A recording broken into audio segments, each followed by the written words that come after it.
Information اب کے ناظرین السلام علیکم۔ نئی ویڈیو میں خوش آمدید۔ بہت بڑی بریکنگ نیوز، چینی فوج نے 150 ٹینکوں سے بھارت پر دھاوا بول دیا۔ تباہ کن جنگ بھڑک اٹھی، بھارت کا زوال شروع ہو گیا۔ ویڈیو کی تفصیلات میں آگے بڑھنے سے پہلے ہماری ویڈیو کو ایک لائک ضرور کریں، ہمارے چینل کو سبسکرائب کر کے بیل آئیکن پر ضرور کلک کر دیں۔ ناظرین گرامی، چینی فوج نے بھارت پر دھاوا بول دیا۔ 150 ٹینکوں سے تابڑ توڑ کارروائیاں، تباہ کن جنگ بھڑک اٹھی، بھارت کا زوال شروع ہو گیا۔ بھارت میں ایک بار پھر جنگ کی گھنٹیاں بجنے لگیں۔ لداخ میں چین کے ہاتھوں بھارت کے فوجیوں کی ہلاکت کے بعد ایک مرتبہ پھر لائن آف ایکچوئل کنٹرول پر شدید ترین جھڑپیں دیکھنے کو آ رہی ہیں۔ نجی ٹی وی چینل نے بھارتی خبر رساں ادارے کے حوالے سے بتایا ہے کہ چین اور بھارت LOC سے فوج ہٹانے پر گفت و شنید کر رہے ہیں۔ اسی دوران خبریں مل رہی ہیں کہ مشرقی لداخ میں چین نے مزید 40,000 سے زائد فوجی LOC پر پہنچا دیے ہیں اور 3,000 ٹینکوں سے حملہ کر دیا ہے۔ چین نے سرحد پر دفاعی سسٹم، آرٹلری سمیت دیگر اہم ہتھیار پہنچا دیے ہیں۔ دونوں ممالک میں تاحال کشیدگی میں کمی واقع نہیں ہو سکی ہے۔ دوسری جانب کہا جا رہا ہے کہ بھارت اور چین آمنے سامنے آ گئے ہیں اور بوکھلاہٹ بھارت کی سامنے آ چکی ہے، اور ایسی بوکھلاہٹ میں بھارت کسی طرح بھی چین سے راضی نہیں ہے۔ چین نے جنوبی پینگونگ میں اپنی فوجوں میں اچانک اضافہ کرنا شروع کر دیا ہے، جبکہ وہ علاقے میں ہیلی پیڈ بھی تعمیر کر رہا ہے۔ لائن آف ایکچوئل کنٹرول کے ساتھ تیز ترین چینی لڑاکا طیارے ہیلی کاپٹروں کی سرگرمیوں کے درمیان ہندوستانی مسلح افواج نے مشرقی لداخ سیکٹر میں اپنے جدید ترین صورتحال ظاہر کرنے والے زمین سے فضا میں مار کرنے والے دفاعی نظام کو تعینات کر دیا ہے۔ اس شعبے میں جاری تعمیرات کے ایک حصے میں جو ہندوستانی فوج و ہندوستانی فضائیہ دونوں کی فضائی دفاعی نظام کو سیکٹر میں تعینات کیا گیا ہے، تاکہ وہاں چینی فضائیہ کے لڑاکا طیاروں میں پیپلز لبریشن آرمی کے ہیلی کاپٹروں کو کسی قسم کی پریشانی سے بچایا جا سکے۔ پچھلے 2 ہفتوں میں چینی افواج نے سخوئی 30 جیسے بھاری ہتھیار اور اس کے اسٹریٹجک بمباروں کو آزاد کشمیر میں پہنچایا ہے، تاکہ پتہ چلے کہ وہ اس حدود سے 10 کلومیٹر فاصلے کو برقرار رکھتے ہوئے ہندوستانی علاقے کے قریب اڑان بھرتے ہیں۔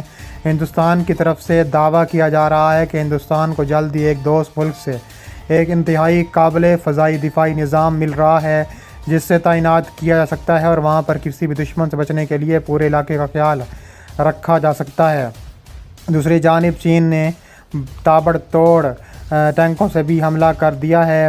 اس کے ساتھ پینگونگ سو اور فنگر ایریا بھی شامل ہیں، جو چین اور بھارت کے درمیان متنازع علاقے کے حوالے سے آپ کو بھی یہاں پتہ چلیں کہ سیاہ چین کا مطلب ہے کہ سفید پہاڑوں کا تھوڑا دنیا کے بلند ترین اور دشوار گزار پہاڑی سسٹم میں واقع ہے۔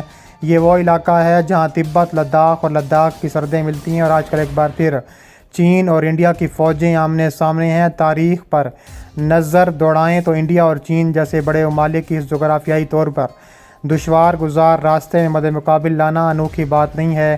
اس کے علاوہ چین کے بادشاہ اور اسلامی سلطنت کے خلیفہ بھی آمنے سامنے نظر آتے ہیں، اور کہا جا رہا ہے کہ ایک بار پھر دونوں ملک آمنے سامنے نظر آ رہے ہیں اور خطرناک ترین جنگ شروع ہو چکی ہے۔ لداخ میں بھارتی فوج کی 2 سال پہلے ہلاکت کے بعد مودی سرکار کی شدید تنقید کی زد میں آ گئی تھی۔ بھارتی میڈیا کے مطابق کانگریس رہنما نے کڑے سوالات اٹھا دیے ہیں۔ ایک ٹویٹ میں انہوں نے کہا ہے کہ وزیر اعظم مودی کیوں خاموش ہیں، وہ کیوں چھپ رہے ہیں۔ انہوں نے کہا ہے کہ نریندر مودی بہت ہو گیا، ہم جاننا چاہتے ہیں کہ لداخ میں کیا ہوا۔ چین نے بھارتی فوجیوں کو مارا، ہمارے علاقے پر قبضہ کیا، وہ خاموش کیوں ہیں۔ بھارتی میڈیا کا کہنا تھا کہ بھارت اور چینی فوج سے جھڑپ پیر کی رات لداخ کی گلوان وادی میں ہوئی تھی۔ خطے کا امن تباہ کرنے کے لیے بھارتی عزائم کو چین نے خاک میں ملا دیا تھا۔ چین بھارت کی متنازع سرحد پر جھڑپ میں بھارتی فوجیوں کی ہلاکت کا 45 سال میں پہلی بار بھارت کو اتنا بھاری نقصان اٹھانا پڑا کہ بھارت نے ابتدا میں 3 فوجیوں کی ہلاکت کو تسلیم کیا تھا۔ جھڑپ میں بھارت کے کئی فوجی زخمی ہوئے تھے، جس میں مزید جان سے گئے ہیں، جس کے بعد مرنے والوں کی تعداد 20 ہوئی۔ اس کے علاوہ تبصرہ کرتے ہوئے انہوں نے کہا ہے کہ آپریشن ایک ایسے وقت میں کیا گیا جب اعلیٰ اونچائی کی سرحدی معاملات کی وجہ سے چین اور بھارت کو تناؤ کی ایک نئی لہر کا سامنا کرنا پڑا، کیونکہ اطلاعات کے مطابق دونوں فریقوں نے اپنی سرحدی دفاع کو تقویت بخشی ہے۔ اس نے بتایا ہے کہ یہ پورا عمل صرف چند گھنٹوں میں مکمل ہوا، جس میں چین کی جانب سے سرحدی دفاع کو جلدی سے دینے کا صلاحیت کا مظاہرہ کیا گیا۔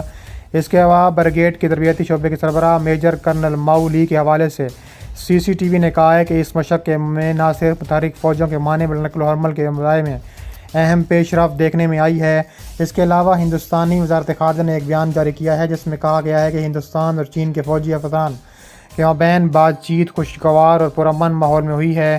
ہندوستانی میڈیا رپورٹس کے حوالے سے بتایا ہے کہ بھارت نے 2020 تک جمود کی بحالی کا مطالبہ کیا تھا۔ اس سے پہلے پیانگ گانگ جھیل کے سامنے لداخ میں تصادم شروع ہو گیا تھا۔ بھارت نے چین سے یہ بھی کہا ہے کہ وادی گلان کے قریب اپنی نقل و حرکت کو کم کریں اور فوج کو ان کے اصل مقام پر بھیجنا شروع کر دیں۔ مشرقی لداخ میں لائن آف ایکچوئل کنٹرول کے قریب ڈھانچے کی تعمیر کرتے ہوئے چین معروف جھیل پینگانگ جھیل پر ایک نیا پل بھی تعمیر کر رہا ہے۔ بھارتی پارلیمان میں بھارت کے مقبوضہ علاقوں کی حیثیت اور چین بھارت سرحد پر موجود صورتحال سے متعلق ایک سوال کیا گیا تھا۔ اس کا جواب دیتے ہوئے وزیر مملکت برائے خارجہ امور مرلی دھرن نے یہ بات کہی ہے کہ بھارت نے چین کی جانب سے تعمیر کیے جانے والے نئے پل کا سخت نوٹس لیا ہے۔ ان کا کہنا تھا کہ یہ پل ان علاقوں میں تعمیر کیا جا رہا ہے جو سن 1962 سے چین کے غیر قانونی قبضے میں پائے جاتے ہیں۔ بھارتی حکومت نے اس غیر قانونی قبضے کو بھی کبھی تسلیم نہیں کیا۔ واضح رہے کہ سن 1962 کی بھارت چین جنگ میں دہلی کو بڑی ہزیمت سے دوچار ہونا پڑا تھا۔ بھارتی وزیر سے جب یہ سوال پوچھا گیا کیا بھارت نے اس مسئلے کو چین کے ساتھ اٹھایا ہے تو یہ کوئی بات کی ہے، تو انہوں نے کہا کہ حکومت نے کئی بار یہ واضح کیا ہے کہ مرکز کے زیر انتظام جموں کشمیر اور لداخ کے علاقے بھارت کا اٹوٹ حصہ ہیں۔ ہم امید کرتے ہیں کہ دوسرے ممالک بھارت کی خود مختاری اور اس کے علاقائی سالمیت کا احترام کریں۔ ان سے جب سوال کیا گیا کہ کیا حکومت کا لائن آف ایکچوئل کنٹرول سے بھارتی فوجوں کا ہٹانے کا دعویٰ درست ہے تو پھر کشیدگی میں کچھ کمی آئی، تو ان کا کہنا تھا کہ اس حوالے سے بھارت اور چین نے سفارتی اور عسکری دونوں ذرائع سے بات چیت کو جاری رکھا ہوا ہے۔